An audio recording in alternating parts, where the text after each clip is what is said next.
وہ لاشا کہاں چلا گیا، وہ لاشا کہاں چلا گیا؟ تو ایک نور کا خط لکھا ہوا دیکھا، ذوالنون جو ہمارے ہو جاتے ہیں ہم کسی اور کے کفن دفن کا محتاج بھی نہیں رکھتے، وہ انتظام ہم خود ہی کر لیا کرتے ہیں۔ حضرت ذوالنون نے سوچا یا اللہ میں نے پہلا سجدہ کرایا تھا، اتنی مقبول کیسے ہو گئی؟ گئے تفکرات میں تھے، سوچ میں تھے، سوچ و فکر میں ڈوبے ہوئے تھے، سوچ و فکر میں ڈوبے ہوئے تھے، نیند نہیں آ رہی تھی۔ اچانک آنکھ لگی تو کیا دیکھا؟ وہی لڑکی ہے جو جنتی لباس پہن کر جنت کے باغوں میں ٹہل رہی ہے۔ وہ کامیاب ہو گئی، وہ کامیاب ہو گئی، وہ کامیاب ہو گئی، وہ جنت کے باغوں میں ٹہل رہی تھی۔ ذوالنون مصری نے کہا اے لڑکی تو وہی رقاصہ ہے نا جو ہمارے محلے میں ناچتی تھی، رقص کرتی تھی، ناچتی تھی، یہ بتا یہ مرتبہ تجھے کیسے مل گیا؟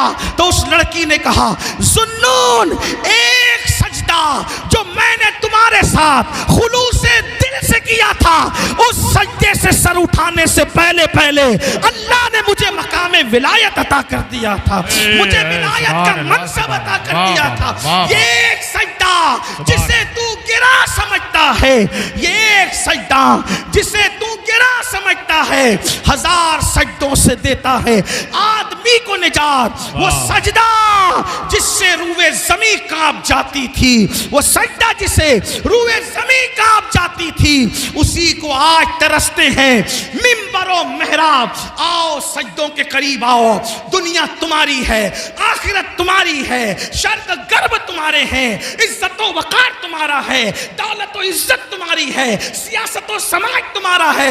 تم اللہ کے ہو جاؤ۔ من کان للہ کان اللہ لہو، جو اللہ کا ہو جاتا ہے پوری کائنات اس کی ہو جاتی ہے۔ اللہ کے بندو یہ ساری کامیابی کا راز صرف 10 منٹ ہے۔ سبحان اللہ، سبحان اللہ، صرف 10 منٹ نکالنے کا آج سے عہد کر لو، ارادہ بولو، وعدہ کرتے ہو؟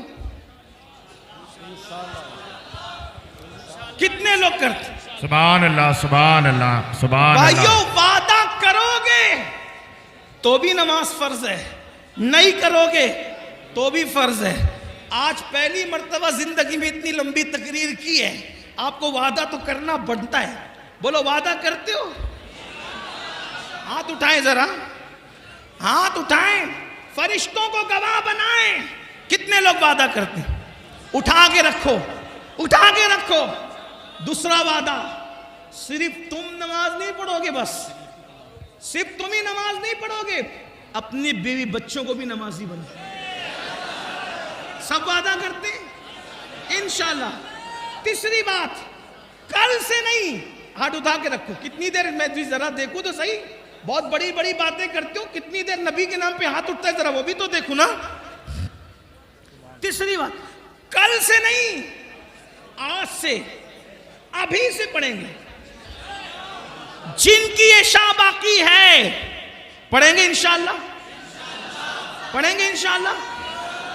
اگر ایسا ہوا تو 2.25 گھنٹے میرا اتنا چیخنا کامیاب ہوگا انشاءاللہ۔ امروہہ والو، میں نے آج تک اتنی لمبی تقریر کہیں نہیں کی، شاید یہ پہلی مرتبہ 2.25 گھنٹہ میں نے، اس لیے کہ میری عادت ہے میں 1.5 گھنٹے سے زیادہ کہیں نہیں بولتا، لیکن آج غوث اعظم کا خصوصی کرم، سبحان اللہ، سبحان اللہ، غریب نواز کی خصوصی عنایتیں، صابر پاک کی نظر کرم، رسول پاک کی امداد، آج آپ اور ہم دونوں ایک دوسرے سے 2.25 گھنٹہ مخاطب رہے۔ لیکن امروہہ والو، تمہاری یہ محبت بھی مجھے مرتے دم تک یاد رہے گی۔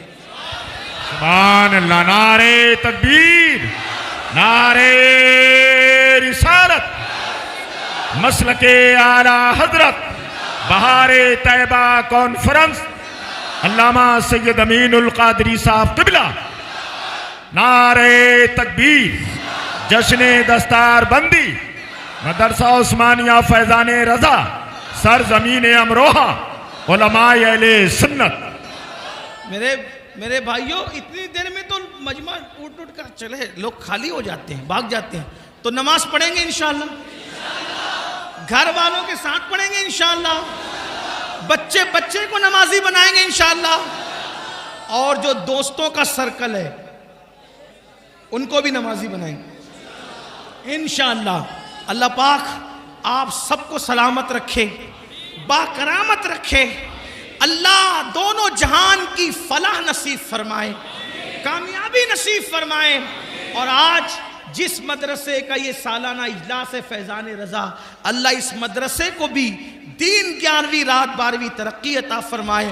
ماشاءاللہ 25 فارغین مجھے بتائے جا رہے ہیں، قاری یامین صاحب نے 25 فارغین ہیں ماشاءاللہ۔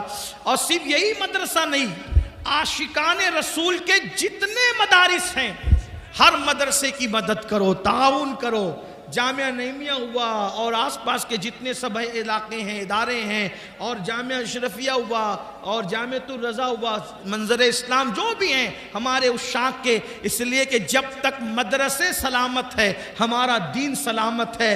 العلم حیات الاسلام و عماد الدین، علم اسلام کی زندگی ہے، دین کا ستون ہے۔ یاد رکھنا، نمازی تو محلے سے مل سکتے ہیں لیکن امام صرف مدرسوں سے ملتے ہیں۔ نمازی کہیں سے بھی پکڑ کے لائے جا سکتے ہیں مقتدی، امام مدرسے سے ملتا ہے۔ اس لیے مدرسوں کی قدر کرو اور مدرسوں کی اہمیت جانو، مدرسوں کو مضبوط کرو۔ مدرسے مضبوط ہوں گے ہمارا دین مضبوط ہوگا، اس لیے کہ ہماری جو ٹکی ہوئی دین کی عمارت ہے وہ مدرسوں سے ہے۔ بلکہ آپ کو بتا دوں مسلمانوں، ہمارے ملک ہندوستان بھارت میں جب انگریزوں نے اپنے قدم جمائے تو یہی مدرسے کے فارغین تھے جنہوں نے انگریزوں کے خلاف جہاد کا فتویٰ دیا اور انہوں نے ملک ہندوستان کو آزاد کرانے میں جان کی بازی لگا دی۔ یونیورسٹی اور کالج والے بعد میں آئے، سب سے پہلے جو آگے آئے یہی مدرسے کے لوگ تھے جن کا نام فضل خیر آبادی تھا، کفایت اللہ کافی مراد آبادی تھا، حضرت فیض عثمانی تھا۔ یہ سب بڑے بڑے لوگ، اللہ و مفتی صدر الدین آزردہ تھا، یہ لوگ آئے اور آنے کے بعد انہوں نے جان کی بازی لگا دی۔ یونیورسٹی اور کالج والے تو پیچھے پیچھے سے آئے۔ آج بھی انڈمان میں خبریں بتا رہی ہے کہ انڈمان میں جن لوگوں نے کالا پانی کی سزا بھگتی ہے وہ کسی اور جگہ سے نہیں آئے تھے، وہ مدرسوں کے سپوت تھے جنہوں نے ملت سے بھی وفا کیا اور ملک سے بھی وفا کیا۔ اور مراد آباد کے قریب رہنے والوں، جب تک چاند و سورج نکلتے ڈوبتے رہیں گے مراد آباد کی زمین کا احسان ہندوستان قیامت تک نہیں بھول سکتا، کیونکہ وہ مدرسے کا عظیم سپوت جسے دنیا سید کفایت علی کافی مراد آبادی کے نام سے جانتی ہے۔ اللہ اکبر! اسی ملک ہندوستان کے لیے اس اللہ کے ولی نے قربانی دی، شہید ہوئے، پھانسی کا پھندا چوما، لیکن جب ان کی قبر کھلی تو ان کا جسم صحیح سلامت تھا۔ وجہ یہ تھی کہ وہ صرف مدرسے والا نہیں تھا، وہ مدرسے کے ساتھ خانقاہ والا بھی تھا، دل والا تھا، جگر والا۔ کیسا عاشق رسول! ارے لوگوں کی ٹرین اگر تیز چلنے لگے تو دل دہلنے لگتے ہیں، قلم ہاتھ سے چھوٹ جاتا ہے، لیکن سید کفایت علی کافی مراد آبادی رحمت اللہ علیہ کو جب پھانسی دی جانے لگی تو کہا کہ تمہاری آخری خواہش کیا ہے؟